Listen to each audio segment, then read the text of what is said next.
Masa lalu tidak pernah mati. Ia bahkan belum berlalu. Di balik debu dan reruntuhan zaman, tersimpan kisah-kisah heroik, pengorbanan, dan peradaban yang mengubah dunia. Selamat datang di channel Takhta Sejarah, tempat kita menelusuri jejak waktu untuk memahami masa lalu. Ingat, gambar hanya ilustrasi. Ada tempat di Jawa Timur, tepatnya di Desa Canggu, Kediri, di mana waktu seolah berhenti berputar. Di tengah hamparan sawah yang hijau, berdiri tegak sebuah bangunan tua. Ia tidak setinggi Borobudur, tidak sepohon Gunung Penanggungan, namun ia memiliki aurora yang berbeda. Namanya adalah Candi Surowono. Bagi para wisatawan biasa, ini mungkin sekadar candi bata kecil yang bagus untuk foto Instagram. Tapi bagi para peneliti sejarah dan arkeolog, candi ini adalah salah satu teka-teki terbesar dalam peradaban Nusantara. Candi ini adalah sisa hidup dari sebuah kerajaan yang dikenal sebagai Nusantara, superpower, Majapahit. Kita semua belajar di sekolah tentang kejayaan Majapahit. Kita tahu Gajah Mada, kita tahu Sumpah Palapa. Tapi ada satu lubang besar dalam buku sejarah kita yang jarang dibahas. Bagaimana cara sebuah kerajaan sebesar itu, dengan kotanya yang konon memiliki ratusan ribu penduduk, pasar yang ramai, dan benteng yang kokoh, bisa hilang begitu saja? Satu hari ada, keesokan hari lenyap, tertimbun tanah dan ditutup hutan. Hanya menyisakan Siti Saitu seperti Surowono ini. Di video ini kita akan melakukan perjalanan waktu. Kita akan mundur ke tahun 1400-an, ke puncak keemasan sebelum kehancuran. Kita akan menyelidiki perang saudara paling berdarah yang pernah terjadi di Tanah Jawa.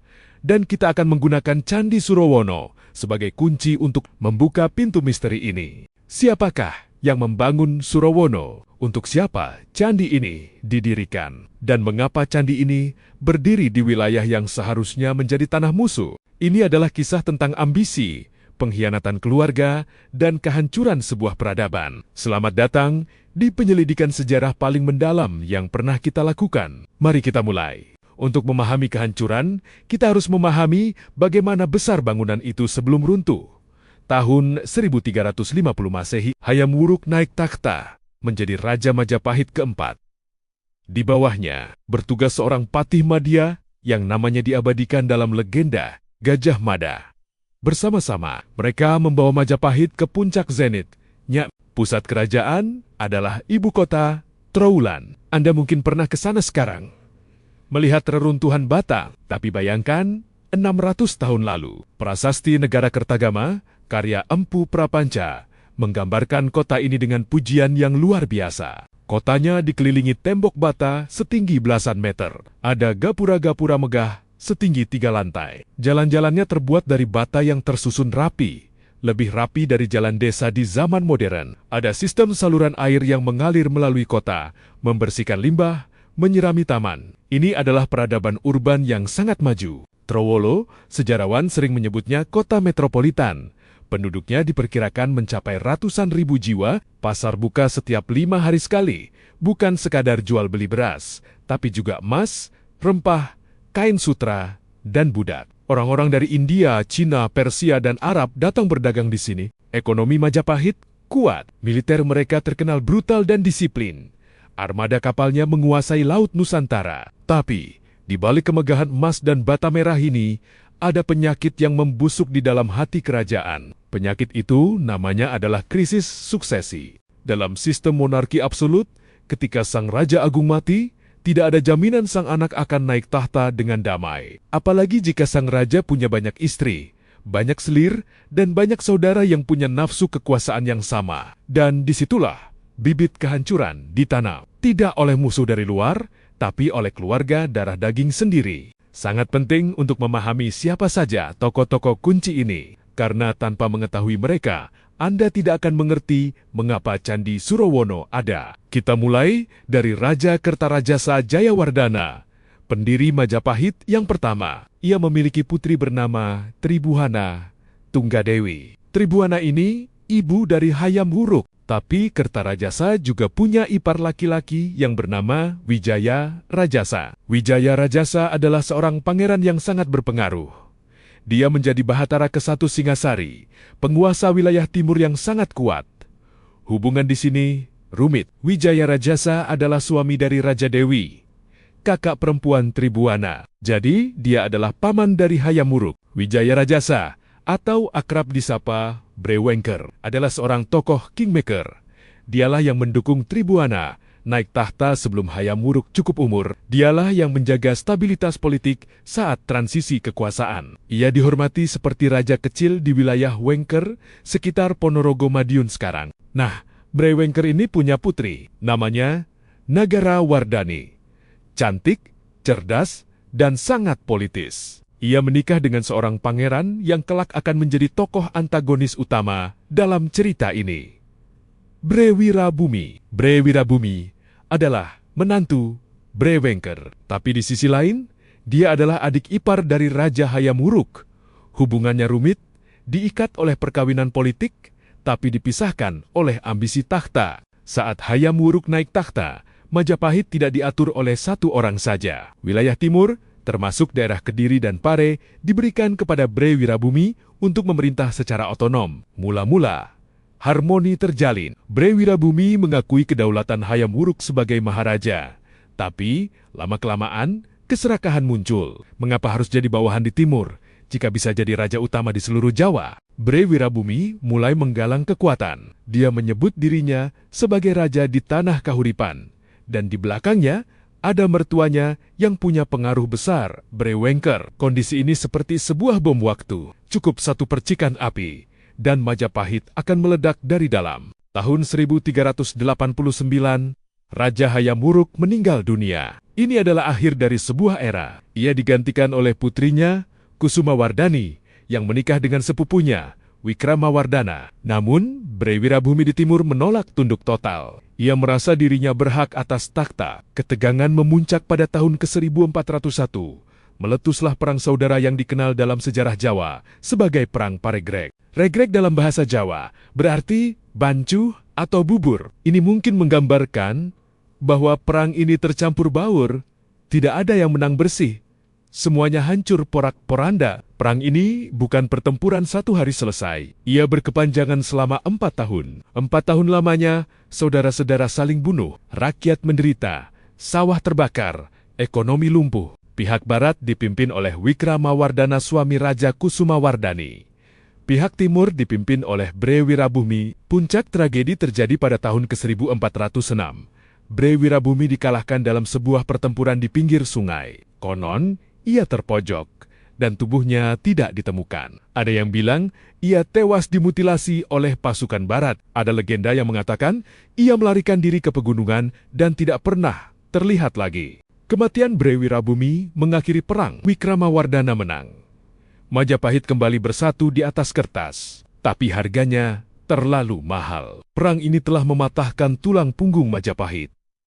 Generasi terbaik prajuritnya mati di medan perang. Dan di sini, Candi Surawono masuk ke dalam cerita. Candi Surawono selesai dibangun sekitar tahun 1390-an atau diresmikan pada tahun 1400 M. Penamaannya diambil dari gelar Raja Wijaya Rajasa, yakni Brewengker, Sri Surawono. Jadi, candi ini didirikan untuk menghormati Brewengker sebagai pemujaan setelah kematiannya. Namun, ada detail sejarah yang bikin merinding. Candi ini berdiri di daerah Pare, Kediri. Wilayah ini adalah basis kekuasaan Brewirabumi, sosok yang dilawan oleh Wikramawardana Raja Pusat. Brewengker sendiri adalah mertua dari Brewirabumi. Secara logika politik, setelah Wikramawardana memenangkan perang dan membunuh Wirabumi, ia pasti akan menghancurkan semua simbol kekuasaan musuh. Bentengnya dirobohkan, namanya dilupakan. Tapi kenapa candi ini malah dijaga dan diresmikan oleh Wikramawardana? Para ahli memiliki teori. Wikramawardana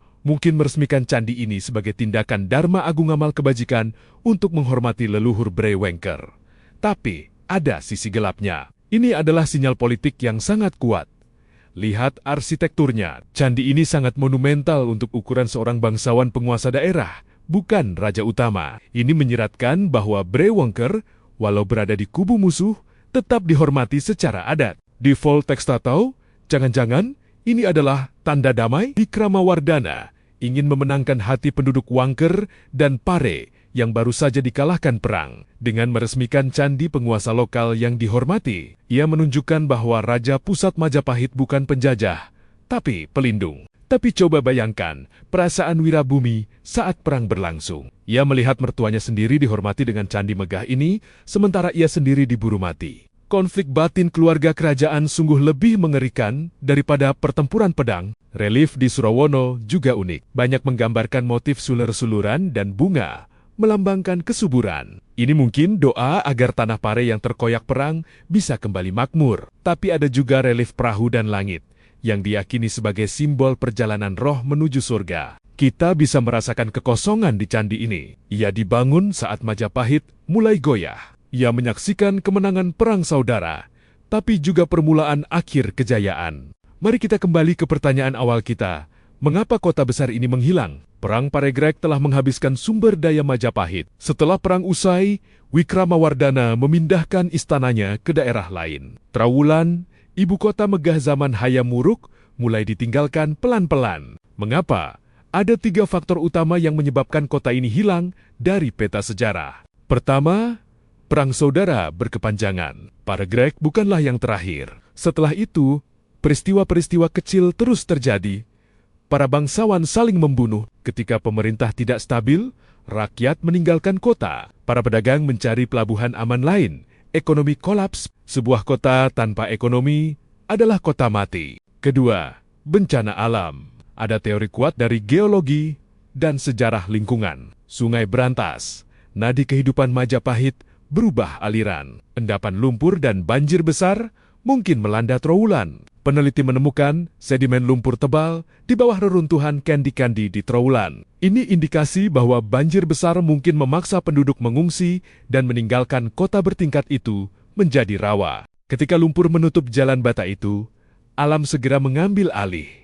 Akar-akar pohon meruntuhkan dinding. Tanaman gulma menutupi gapura. Dalam waktu 50 tahun, Trowulan yang dulu megah berubah menjadi hutan belantara yang tak terjangkau. Ketiga, migrasi budaya ke Bali. Ini adalah faktor yang paling misterius, tapi juga paling logis. Pada tahun 1478, pasukan Kesultanan Demak dari Jawa Tengah menyerang sisa-sisa Majapahit.